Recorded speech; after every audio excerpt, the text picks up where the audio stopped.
Good evening everyone, World Rocket is here with you from Cambridge with the next video series in Veganuary Empowerment Living.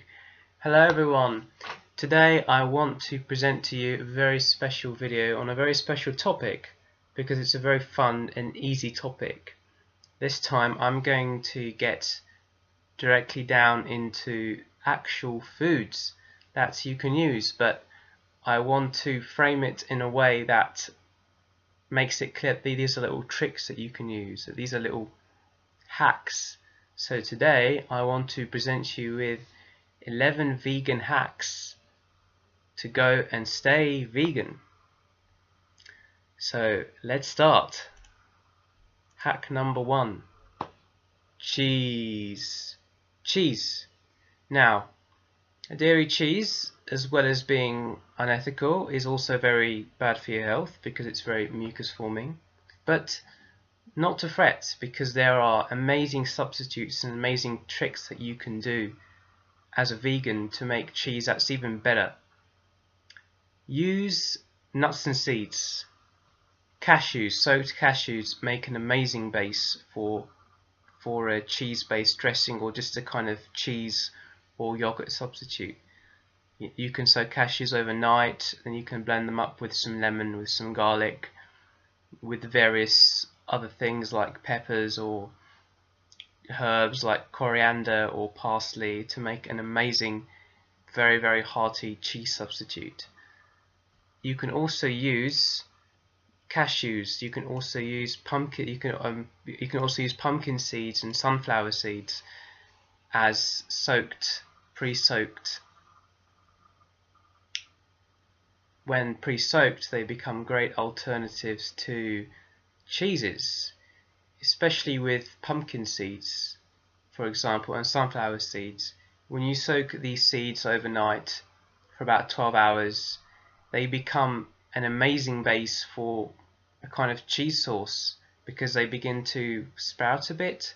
So if you blend them up with some garlic, with some lemon and different little things like sun-dried tomatoes and herbs, you will get a truly phenomenal cheese substitute.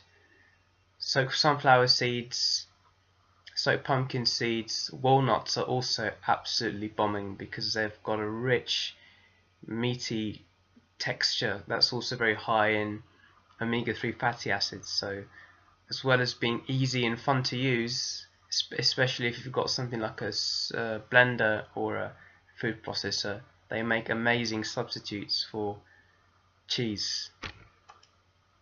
Vegan hack number 2. Chocolate brownies. Believe it or not, you can make really good vegan chocolate brownies without any cooking, without any hunting down for gluten or gluten-free or vegan ingredients and a bunch of other different weird stuff. You can do it very, very easily with 3 ingredients and either a food processor or a blender. Use dates. Number 1, dates, date fruits. If you don't have a powerful blender, soak them overnight. And second ingredient is cacao powder, which is the unrefined powder for the cacao. That's the second ingredient. And the third ingredient is some coconut oil. 1 or 2 teaspoons of coconut oil to coat with some dried or soaked dates, and with some cacao powder blended up in a food processor, molded with your hand. Once taken out of the food processor and left in the fridge for about a couple of hours, and bang, you have an amazing vegan chocolate brownie. Vegan hack number 3. Avocados, am I right? Avocados are great. Avocados are amazing. They're so versatile and they're so rich and so creamy, so high in protein, so high in vitamin E, an amazing antioxidant. The first and most immediate use for avocados is as a butter replacement, because when they're left to ripen, when they are beginning to get soft, they become so easy to spread. If they're a bit firmer, you can use them in chunks on a salad. You can make a guacamole, Mexican style dip with them. You can use them in salads to make them much heartier.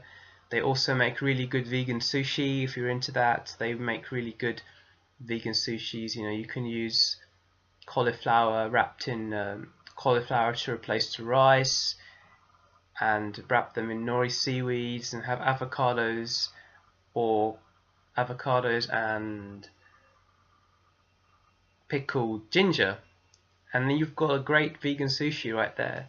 It's also really good for smoothies to make them much richer. You can also make great chocolate mousse and chocolate desserts using avocado as a very natural thickener. Avocados are great.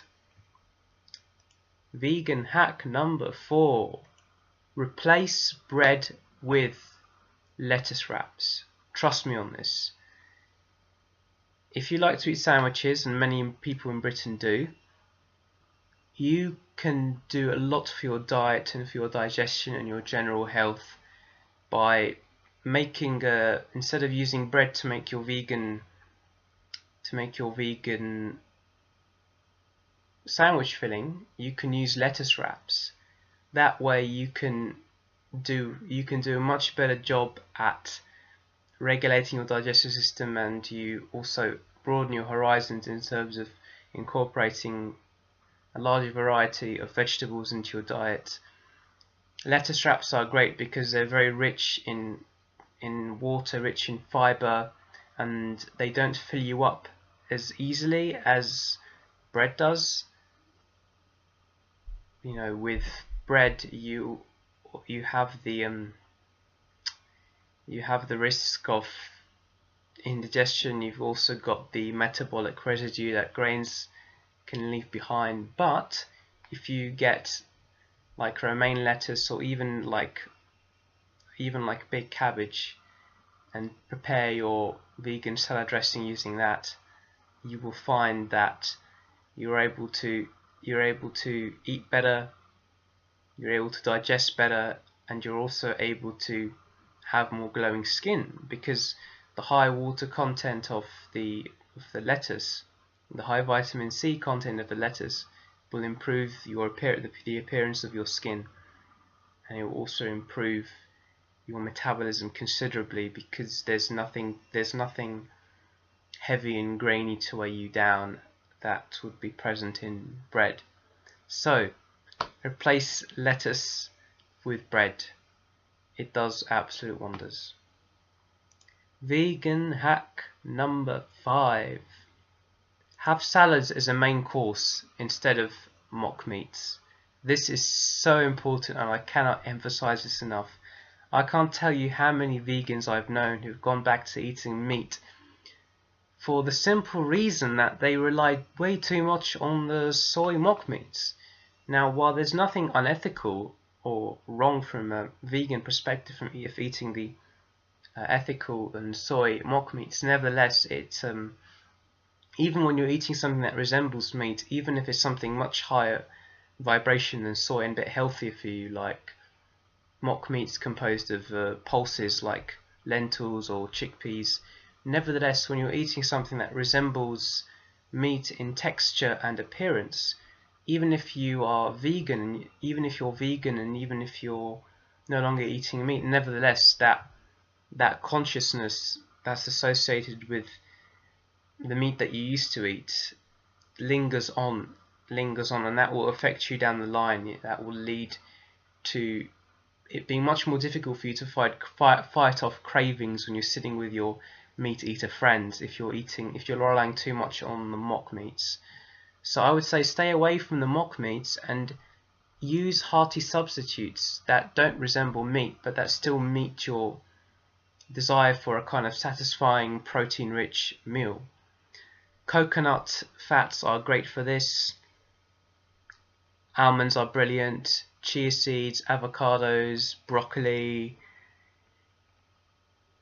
You know, as I was saying before, you know, soaking things like walnuts and sunflower seeds and cashews, and using those as a kind of base for either a cheese or even something heartier like, you know, a vegan turkey burger. when you begin to broaden your horizons this way, it will really help you stay vegan, stay full, stay satiated, but without having to eat things which resemble meats, which I think is a big sort of misstep that many people do. Another great thing you can do is use like almonds and walnuts in your salads, which is something I often do. If I want to make a salad that's much more heartier and meatier, I'll very often crush some almonds, crush some walnuts, whip them around the food processor and use them in the salad themselves. That I think is absolutely key and absolutely essential. Vegan hack number 6. Coconut milk and almond milk are sublime substitutes for dairy milk, even more so than soy milk. Coconut milk can very easily be made yourself if you have a blender and you have access to the young Thai coconut. If you're living in America, you're living in the Middle East, young Thai coconuts, those big white coconuts, are abundant, and you can pour out the coconut water from there, and then you can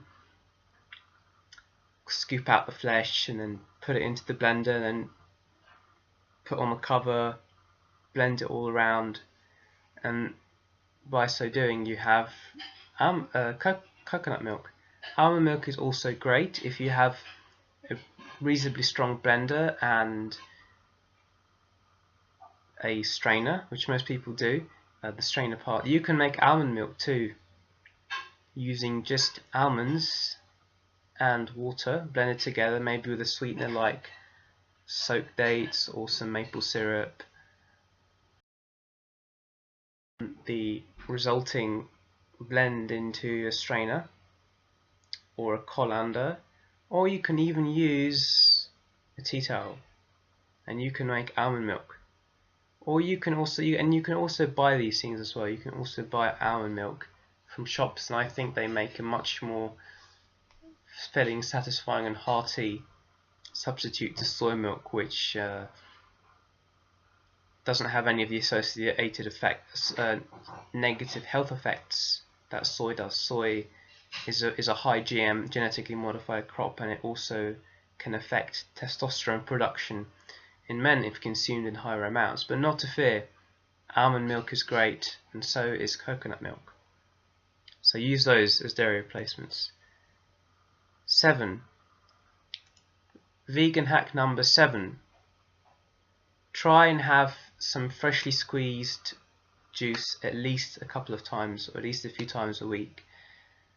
That will do wonders for you. By using juice as a replacement for your breakfast, you will do a few major things. You will help regulate your digestive system. You will hydrate yourself a lot better. You will be able to more easily absorb the vitamins and minerals of the juices, and you set yourself up for a much higher rate of production. Too much food early in the day can slow you down considerably, but if you start your day with like an orange juice or a green juice, if you're out and about, you will really dramatically improve your health in the long run and make it more likely that you'll stick on this diet. Juices are great. Juices cleanse and flush the kidneys. They help rid the body of metabolic waste. They improve skin tone. They improve the level of energy because your body is not spending too much time using its energy breaking down food. So it's very good in the breakfast. It's very good early in the early part of the day. And when you do eat something solid, because you've been drinking fluids for the first part of the day, you're less likely to eat so much in the evening when you do eat, or for lunch if you decide to have something solid for lunch. Next, 8. Cultured and probiotic rich food. These have been quite helpful for me recently. When I came back from Japan and started to live in the UK again, my diet changed a bit because now that I was here, I could read labels again. I was able to have a wider selection of things, and also because when I came here, I didn't have, in Japan I had a food processor and I had a blender for a while, I didn't have these things, so I would end up buying like vegan or raw things in the supermarkets. So as a result of that, and also eating some cooked food as well with family. As a result of that, I had some bit of indigestion at the beginning, but I found that if you're in the West, you can get things like coconut yogurt now, which is really amazing. Probiotic-rich foods like yogurts are extremely good for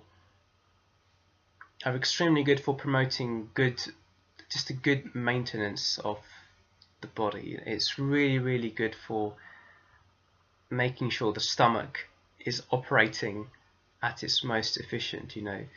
With improved intestinal flora, you're less likely to get sick easily. You give your immune system a dramatic boost, and you set your body up so when you do eat fruits and vegetables, you absorb the vitamins from them much more efficiently.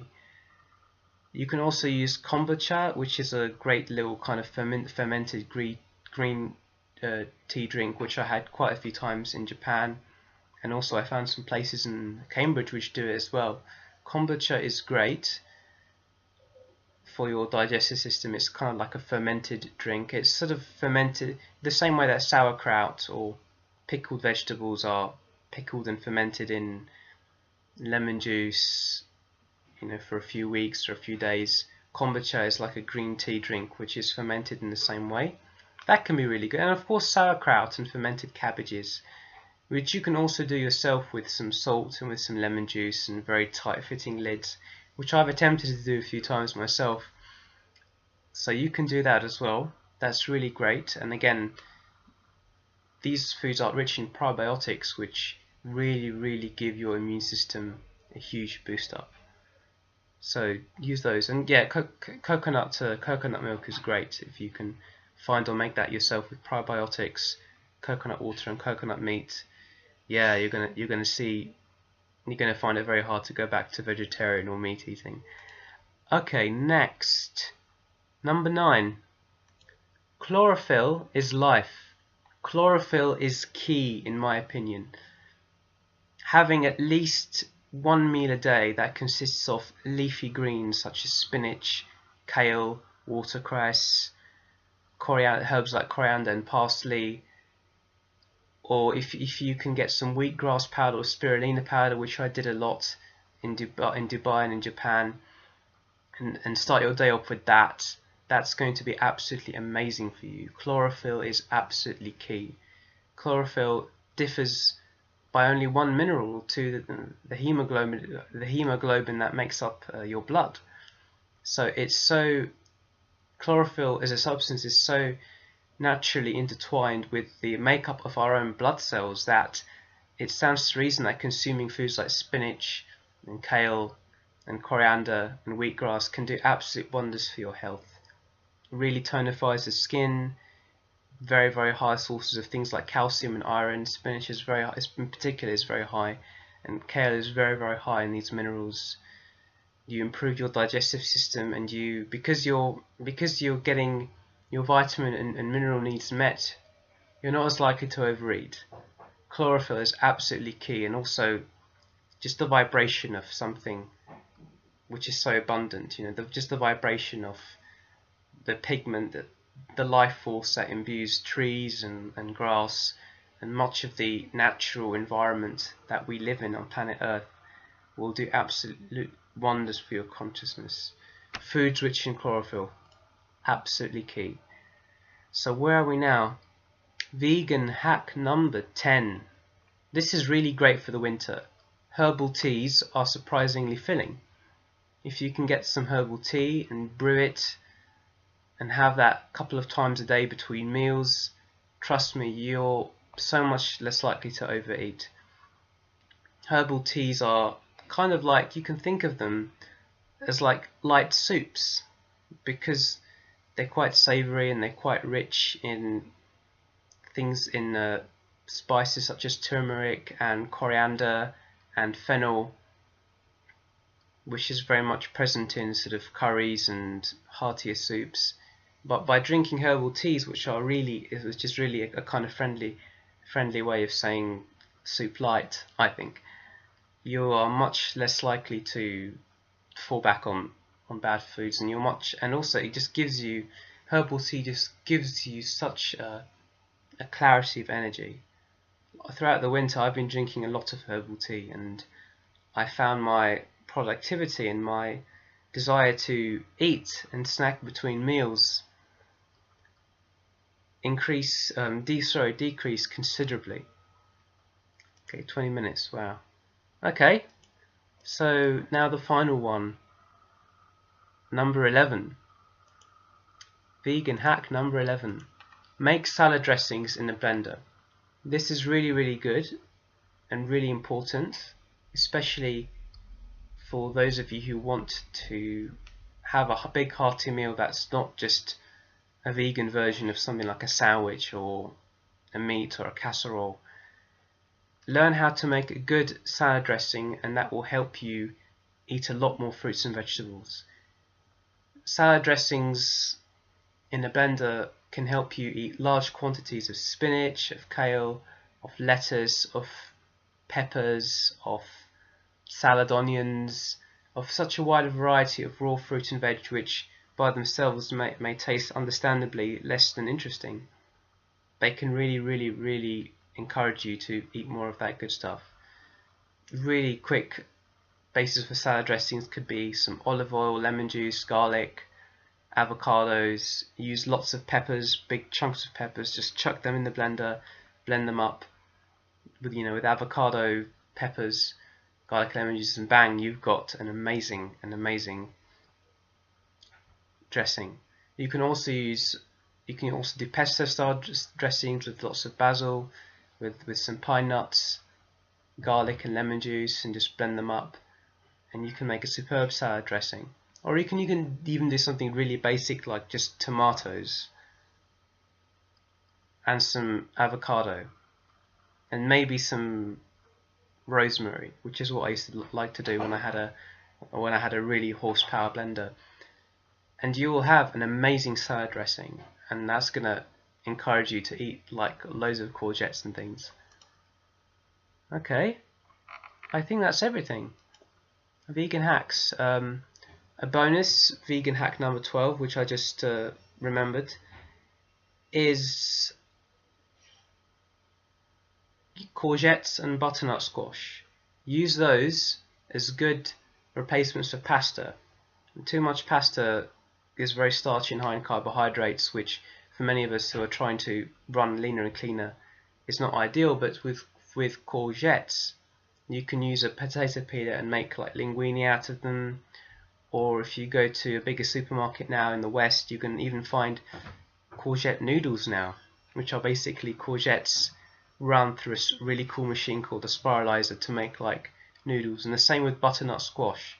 You can either make linguine out of them, which is what I like to do, or you can get them noodle style now in shops.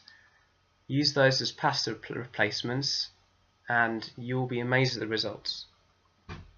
This has been Wild Rocket with you with 11 vegan hacks to go and stay vegan. I hope you enjoyed this video. I enjoyed making it, and I look forward to making more in this Veganuary season, which, by the way, I'm really enjoying very much. Have a wonderful night, and I will see you all again very soon. Goodbye.